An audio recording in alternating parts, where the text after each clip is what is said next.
Hello दोस्तों। आज हम पढ़ने जा रहे हैं इंग्लिश ग्रामर का बहुत ही शानदार और अति महत्वपूर्ण टॉपिक, जो जिसके बारे में आप सब कुछ अच्छी तरीके से जानते हो, लेकिन आज थोड़ी बहुत पहले चर्चा कर लेते हैं कि एक नाम आता है वर्ब, जिसका हिंदी में मतलब होता है, सबको पता है, क्रिया।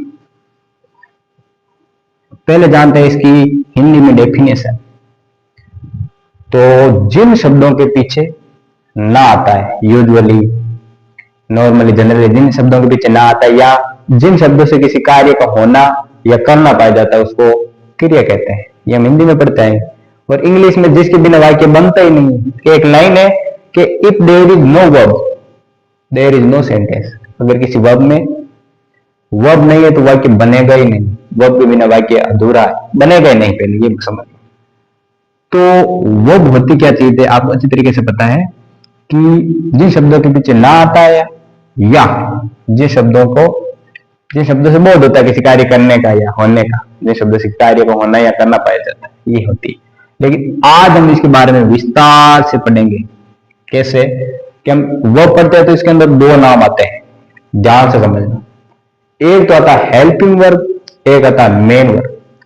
तो हमको बहुत बड़ी उलझन या कंफ्यूजन रहता है कि ये हेल्पिंग वर्ब क्या होती है और मेन वर्ब क्या होती है, इसमें उलझन रहती है। तो आज helping verb, main verb, lexical, auxiliary, first form, second form, इन सब के बारे में विस्तार से चर्चा करेंगे। ठीक है, तो ध्यान पूर्वक समझना। आज हम पढ़ने जा रहे हैं इंग्लिश ग्रामर का टॉपिक वर्ब। तो सबसे पहले हम देखते हैं वर्ब, और वर्ब को हिंदी में कहते हैं क्रिया। अब देखना, सबसे जो वर्ब से एक तो मतलब सामान्यतः लेन देन होता है ऐसे शब्दों से, प्ले, ईट, गो, कम, लाफ, वीप, कराई। तो सबसे पहले उसी प्रकार से देख लेते हैं। लेकिन इसमें वर्ब का नाम आते ही हमारे एक दिमाग में आता है कि फॉर्म। वो बातें आती है फॉर्म के साथ। फर्स्ट फॉर्म होती है, सेकेंड फॉर्म होती है, थर्ड फॉर्म होती है। तो हम सबसे पहले से जानेंगे कितनी फॉर्म कितनी होती है इसकी।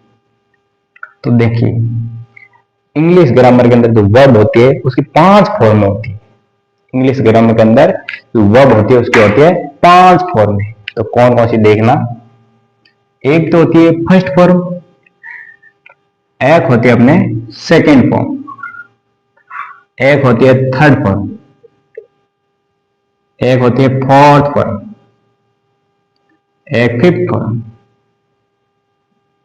अब देखो वर्ब लेता हूं जिसके अंदर आसानी से हम समझ जाएंगे कि कौन सी फॉर्म कैसे लगेगी। जैसे go, first form went, second form gone, third form going, fourth form और गोज, या 2+V1, ये कह सकते हैं। तो हम सामान्यतः क्या करते हैं कि इनको 3 फॉर्मों में रख दिया, first form, second form, third form. और जो ये फोर्थ फॉर्म है इसको बता दिया कि ये आईएनजी फॉर्म है, यानी वर्ब की फर्स्ट फॉर्म के साथ में आईएनजी लगेगी, वो फोर्थ फॉर्म होगी।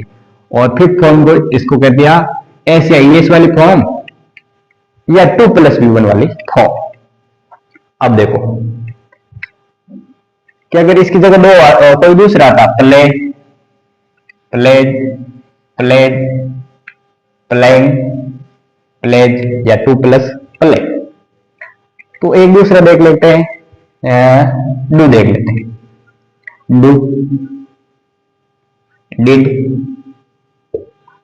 और डन, या हो जाएगा डूइंग, डूइंग, और ये हो जाएगा डज,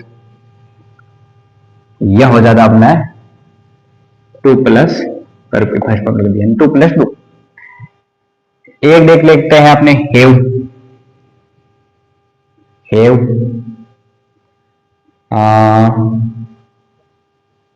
हेड, हेड, हैविंग और 2+V1। और एक देख लेते हैं अपने, कोई भी देख लो, रन, रन, रेन, रन। ये डबल एन मैंने डबल एन कैसे किया पता है ना आपको? जो पिछला वीडियो था ना आईएनजी, रूल्स ऑफ आईएनजी, उसमें से आया कि अगर किसी वर्ब के अंत में कॉन्सोनेंट हो, सॉरी कॉन्सोनेंट हो और उससे पहले एक वोवल हो तो इसको डबल कर दिया, डबल एन कर दिया, ठीक है। रनिंग, रन्स कह दो या टू रन कह दो, ओके। गो का बता दिया, डू का बता दिया, एक बी का और देख लेते हैं। बी वॉज या वर, बी वॉज या वर, इसमें कर देते अपने बीन, बीन और 2+v1। अब देखो be was were been been 2+v1। अब ये बी है, इसके अंदर छुपा हुआ है अपने इज आर एम, इसके अंदर छुपा है। नॉर्मल देखो अगर हम इसको बी को तोड़ेंगे, ध्यान से समझना, अगर हम बी को हैमर मार के तोड़ेंगे मान लो, या कुछ भी करके तोड़ेंगे, तो बी में से निकलेगा इज आर एम वॉज और वर, ये निकलेगा सामान्यतः। Is are am was were be का एक रूप है, इनमें इज आर एम ये तो है क्या, फर्स्ट फॉर्म किसकी, प्रेजेंट टेंस की, प्रेजेंट टेंस की, और वाज वर क्या है, सेकंड फॉर्म किस टेंस की, पास्ट टेंस की, ठीक है। तो मान लो ये तो क्या है, पास्ट टेंस, ये प्रेजेंट टेंस, और सेकंड फॉर्म से भी पास्ट में आती है। इतना अगर आपको समझ में आ गया तो आगे बढ़ते हैं।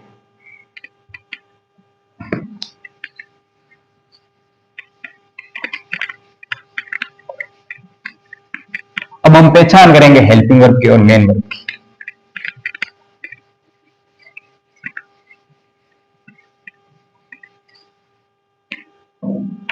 कि वर्ब और वर्ब के there are two types of verb.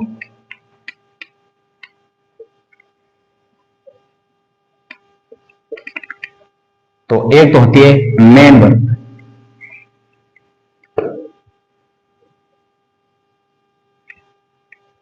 एक मेन वर्ब होती है और एक होती है अपने helping verb, helping verb. Main verb मतलब होती है मुख्य क्रिया और हेल्पिंग मतलब होती है सहायक क्रिया। इसको ऐसे याद रख सकते हैं कि मेन, जैसे हमारे घर में मुख्य हो तो उसको बोलेंगे ये मेन है, तो वैसे मेन मुख्य वर्ब क्रिया, मुख्य क्रिया। हेल्पिंग वर्ब यानी हेल्प कर दो, मदद कर दो, सहायता कर दो, हेल्पिंग वर्ब मतलब सहायक क्रिया। काम क्या क्या आएगी, ये तो मेन वर्ब होती है, जो मेन होती है, मेन मतलब मेन वर्ब होती है, मुख्य क्रिया होती है, जो जिसे वाक्य में पता चलता है साहब ये कार्य होता है, बिना वाक्य का बंदी नहीं है। जैसे मैंने पहले भी कहा था, एक there is no verb there is no sentence. तो देखो खाना पीना उड़ना, जैसे run play climb write, okay, तो ये सब है मेन वर्ब, और इसी मेन वर्ब को कहते हैं lexical verb. Lexical, lexical verb, LEXICAL verb, lexical verb. और जो हेल्पिंग वर्ब होती है उसको बोलते हैं ऑक्सिलरी वर्ब, AUXILIE।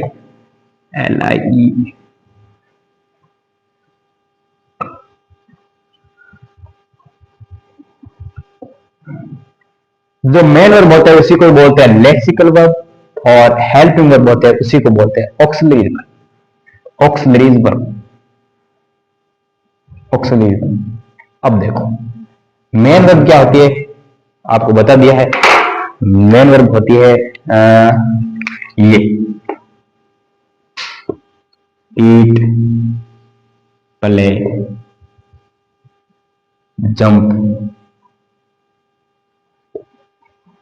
लाफ, ये सारी क्या होती है मेन वर्ब। लेकिन लोच आता है इसके अंदर हेल्पिंग वर्ब के अंदर। तो हेल्पिंग वर्ब मतलब सहायता करती है, जो सहायता करने वाली क्रिया सहायक क्रिया होती है। तो क्वेश्चन हमारा ये है कि सहायता करती किस प्रकार रहते हैं इसमें, तो हेल्पिंग वर्ब का काम होता है यही कि हमारी सहायता करती है, हमको बताती है इसमें ये टेंस है, इसमें ये फॉर्म लगेगी, ये वाक्य है, इस प्रकार। तो देखो हेल्पिंग वर्ब के यहाँ पर दो प्रकार, ये मेन वर्ब तो सारी मेन वर्ब आ गई, लेकिन हेल्पिंग वर्ब के दो प्रकार कौन कौन से हैं वो आप देखेंगे। तो इसमें एक तो होती है प्राइमरी ऑक्सिलरीज यानी ऑक्सिलरीज वर्ब, हेल्पिंग वर्ब यानी ऑक्सिलरी वर्ब, और इसमें से मैं देख रहा हूं ये, तो एक होते हैं sorry primary auxiliaries,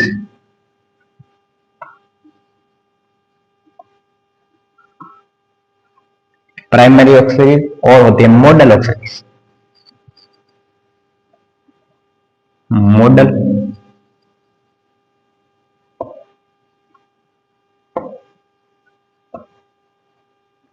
model auxiliaries.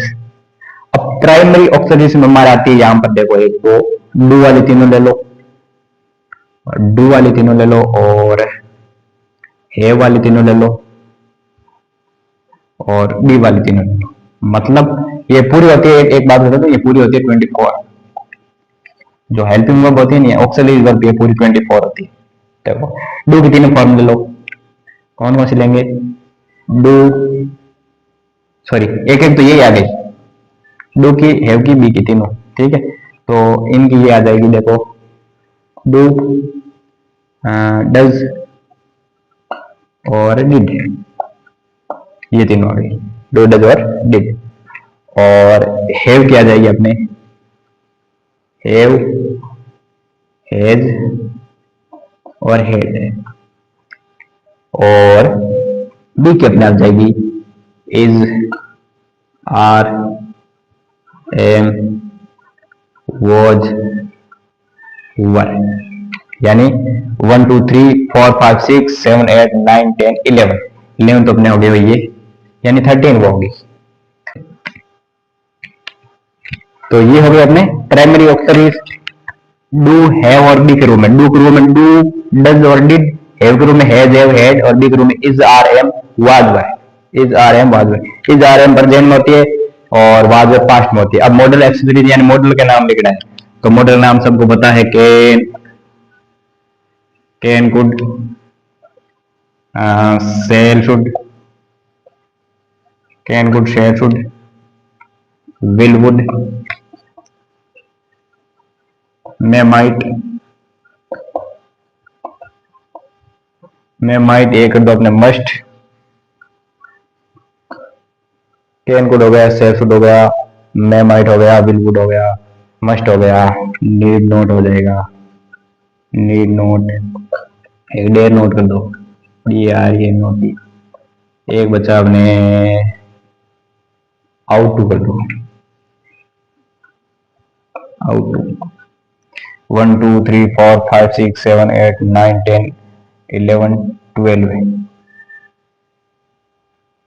ये इतने हो ना, 1 2 3 4 5 6 7 8 9 10 11 12 एक बचा अपने कोई, can could, shall should, can could, shall should, will would, may might, must, need not, dare not, ought to, एक यूज टू कर दो, यूज टू। ये हो गया अपने 13 प्लस 11 इज इक्वल टू 24, ये अपने हो गई वर्ब। ठीक है, वर्ब हमने पढ़ी अभी तक के वर्ब के दो प्रकार होते हैं, there are two kinds of verb, modal sorry lexical verb, auxiliary verb, lexical verb, auxiliary verb, इन्हीं को बोलते हैं main verb, helping verb. Main verb में सारी वर्ब आ गई जितनी भी क्रिया है, ठीक है भाई, एक दो होते तो बता देते कितनी वर्ब है, तो सारी वर्ब इनमें आ गई, और हेल्पिंग वर्ब सारी की सारी आ गई इनमें। इनको भी दो प्रकार में बांट दिया, दो काइंड्स में बांट दिया, primary auxiliaries, model auxiliaries. Primary ये हो गई, मॉडल ये हो गई। अब आपको एक चीज तो पता लग गई होगी कि जो सारी वर्ब यानी हेल्पिंग वर्ब होती है वो तो होती है ये, सारी हेल्पिंग वर्ब तो होती है ये, यानी इतनी है 24 ही, इससे ज्यादा नहीं है। लेकिन ये कितनी भी हो सकती है, जैसे चलना हो गई, कूदना हो गई, पीना हो गई, लिखना हो गई, एटसेट्रा एटसेट्रा। ठीक है, तो ये चीज हो गई। इसमें एक तो बता देता हूं, एक चीज ध्यान रखना कि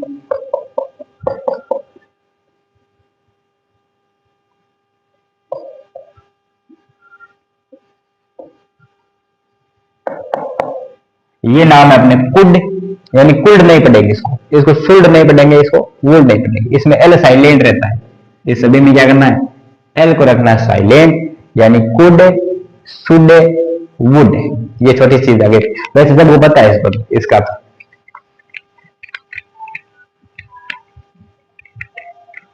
अब देखते हैं कुछ पहचान करते हैं हेल्पिंग वर्ब की और मेन वर्ब की, तो ध्यान से देखना।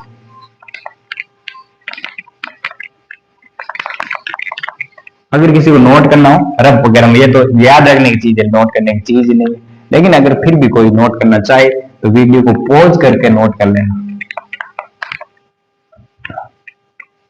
अब हम करेंगे पहचान, कैसे, देखो एग्जाम्पल गिविंग। जैसे मैं एक सेंटेंस लिख रहा हूं कि what is your name, what is your name. एक में लिखा रहा हूं दे, सॉरी ये एफ की तरह हो गया, दे आई की तरह, they are my bosom bosom friends, they are my bosom friends. एक लिख देता हूं मैं,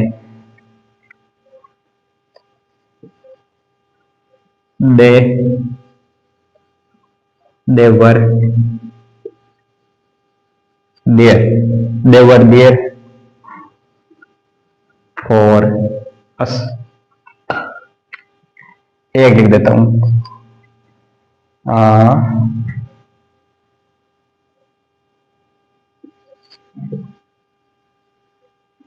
I am a टीचर। और एक बार इतने देखते हैं। तो अब इनमें हम देखेंगे कि यहां पर इज आया हुआ है, यहां पर आर आया हुआ है, यहां पर वर आया हुआ है, यहां पर एम आया हुआ है। ठीक है, तो अब हम इसको देखते बोल देंगे ये तो हेल्पिंग वर्ब है। क्यों, इज आर एम वाज वो तो हेल्पिंग वर्ब होती है। लेकिन उससे पहले हमें पढ़ो, उसे सॉरी लर्न करो, उससे पहले हमने पढ़ा कि is are am was were बिग का एक भाग है। जब बिग को तोड़ते हैं तो is are am was were निकलता है, और जो इज आर एम होते हैं ना, इज आर एम ये तो प्रेजेंट की फर्स्ट फॉर्म होती है और पास्ट में जाकर वाज वर बनती है, ये पढ़ा था। तो ये मेन वर्ब है, इसमें कोई हेल्पिंग वर्ब ही नहीं, ये क्या है, मेन वर्ब, यानी नो हेल्पिंग वर्ब, इसमें हेल्पिंग वर्ब है ही नहीं। व्हाट इज योर नेम, तुम्हारा नाम क्या है, इसमें क्या है, ये मेन वर्ब है, यानी है मेन वर्ब। समझ में आया? अगर नहीं आए तो इसको देखो, दे आर माई बोसम फ्रेंड्स, यानी वे मेरे घनिष्ठ मित्र हैं। बोसम मतलब घनिष्ठ। अब दे आर माई बोसम फ्रेंड्स, तो इसमें ये आर है, तो लग तो रहा है हेल्पिंग वर्ब की तरह, is are am was were helping verb की तरह लगता है, लेकिन यहां पर ये क्या है, मेन वर्ब। क्योंकि इज आर एम ये तीनों प्रेजेंट की फर्स्ट फॉर्म होती है और वाज वर होती है पास्ट की सेकेंड फॉर्म। तीसरा देखो, दे वर देयर फॉर अस, वे वहां थे हमारे लिए, वे वहां थे हमारे लिए। तो ये वर्ब क्या है, मेन वर्ब है, और मेन वर्ब कौन सी, सेकेंड फॉर्म में। देखो ठीक है, आई एम ए टीचर, मैं एक टीचर हूं, आई एम, मैं एक टीचर हूं, ये भी क्या है, मेन वर्ब है। तो कहने का मतलब इनमें कोई हेल्पिंग वर्ब है ही नहीं। अगर अभी ध्यान से नहीं देखते तो हम आगे शायद ये गलती करते। क्या गलती करते हैं, ये तो is are am was were, ये क्या है, हेल्पिंग वर्ब होती है। तो इसके लिए हम क्या करेंगे, एक दो नोट लिखेंगे तो आसानी से समझ जाएंगे। ठीक है, नोट के रूप में आप है, तो हम यहाँ नोट ये लिखेंगे, स्टार बना के लिख देते हैं नोट। नोट ये लिखेंगे कि डू, डज और डिड कर दो। डू, डज, डिड के बाद हमेशा वर्ब की फर्स्ट फॉर्म ही आएगी। डू, डज, डिड के बाद हमेशा वर्ब की फर्स्ट फॉर्म ही आएगी, जबकि हैज, हैव और हैड के बाद, हैज, हैव, हैड के बाद हमेशा वर्ब की थर्ड फॉर्म आएगी। हैज, हैव, हैड के बाद हमेशा वर्ब की थर्ड फॉर्म आएगी। अब एक चीज और देख लो, ये चीज तो आ गई कि अगर कहीं वाक्य में आ गया सेंटेंस में डू, डज और डिड, तो इसके बाद वर्ब की फर्स्ट फॉर्म यूज करेंगे, और आ गया कहीं हैज, हैव, हैड, तो वर्ब की थर्ड फॉर्म का यूज करेंगे। एक चीज और देख लो कि वर्ब की फर्स्ट फॉर्म और वर्ब की सेकेंड फॉर्म, ये यहां स्टार लगा देख, हाईलाइट कर रहा हूं, देख लेना। वर्ब की फर्स्ट फॉर्म और सेकेंड फॉर्म को कभी हेल्पिंग वर्ब की आवश्यकता नहीं होती। ये अपने दम पर वाक्य बना सकती है, यानी वर्ब की फर्स्ट फॉर्म और सेकेंड फॉर्म को कभी हेल्पिंग वर्ब की आवश्यकता नहीं होती। ये अपने दम पर क्या बना सकती है, वाक्य बना सकती है। जैसे मैं खेलता हूं, आई प्ले, इसमें हेल्पिंग वर्ब की जरूरत पड़ी? नो। मैं खेलता था, मैं खेलता था, हेल्पिंग वर्ब की जरूरत पड़ी? नहीं पड़ी, क्योंकि ये देखो फर्स्ट फॉर्म, ये सेकेंड फॉर्म। समझ गए? अब देखो एक दो चीजें हैं कि वर्ब की फर्स्ट फॉर्म और सेकंड फॉर्म को कभी हेल्पिंग वर्ब की नीड नहीं होती है। हाँ, वर्ब की फर्स्ट फॉर्म के साथ कभी कभी हेल्पिंग वर्ब आ जाती है, लेकिन वर्ब की सेकंड फॉर्म के साथ तो कभी नहीं आती, या अकेले लेके चलती है। वर्ब की सेकंड फॉर्म एक ऐसी वर्ब होती है जो अकेले चलती है, इसके साथ कोई आवश्यकता नहीं होती इसकी। तो हम आज पहचानना सीख गए। और देखो, वर्ब की फर्स्ट फॉर्म और सेकंड फॉर्म को भी हेल्पिंग वर्ब की आवश्यकता नहीं होती, जबकि वर्ब की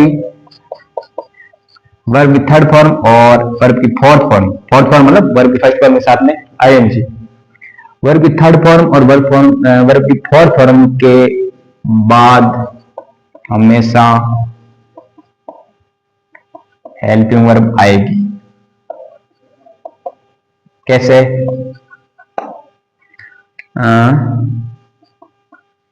आई एम गोइंग टू नागौर। तो ये देखो, ये वर्ब की फोर्थ फॉर्म, और इससे पहले ये क्या है, ये हेल्पिंग वर्ब। सॉरी, ये माय मिस्टेक, ये पहले आता है। वर्ब की थर्ड फॉर्म या फोर्थ फॉर्म पहले हमेशा हेल्पिंग वर्ब आएगी, कि पहले हमेशा हेल्पिंग वर्ब आएगी। ये थोड़ी सी गलती होगी मुझसे। इसमें मतलब होता है कि हेल्पिंग वर्ब, ये लाइन थोड़ी मैं एडिट करके बता रहा हूं कि हेल्पिंग वर्ब के बाद हमेशा वर्ब की या तो चौथी फॉर्म या तीसरी फॉर्म आएगी। हेल्पिंग वर्ब, या लिख ही देता हूं मैं कि हेल्पिंग वर्ब के बाद हमेशा, ये इसी लाइन में एडिट कर रहा हूं, मेरी मिस्टेक हो गई। तो हेल्पिंग वर्ब के बाद हमेशा वर्ब की थर्ड फॉर्म या वर्ब की फोर्थ फॉर्म आएगी। कॉन्टिन्यूस का कोई सेंटेंस देख लो, जैसे मैं दौड़ रहा हूं, तो आई एम रनिंग, तो ये हेल्पिंग वर्ब की फोर्थ फॉर्म। ठीक है? वह नाच रहा था, तो ही वाज डांसिंग, तो ये हेल्पिंग वर्ब, ये वर्ब की फोर्थ फॉर्म।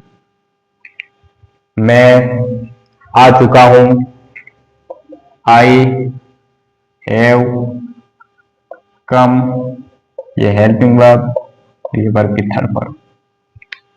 मैंने अपना काम कर लिया है या मैं अपना काम पूरा कर चुका हूं, तो I have done my work. यानी हैव क्या है, हेल्पिंग वर्ब, और ये क्या है, वर्ब की थर्ड फॉर्म। यानी हेल्पिंग वर्ब के बाद हमें वर्ब की थर्ड फॉर्म आएगी या वर्ब की फोर्थ फॉर्म आएगी, ये चीज ध्यान रखना। ओके, अभी क्या है कि मेरे यहाँ लाइट की समस्या बहुत है। ओके, ये समझ में आया? तो अब आगे से कोई नया टॉपिक शुरू करेंगे। ये तो बस बेसिक था, नॉर्मल, इसकी ध्यान में होना चाहिए हमको, ये ऐसे होता है हेल्पिंग वर्ब, मेन वर्ब वगैरह। अगर ये समझ में आया तो बहुत अच्छी बात है, लेकिन इसका 20% ही समझ में आया तो कोई नहीं, आ जाएगा धीरे धीरे, आप मेहनत करोगे। ओके, इसी के साथ मैं विदा लेता हूं। Thanks a lot for watch my video.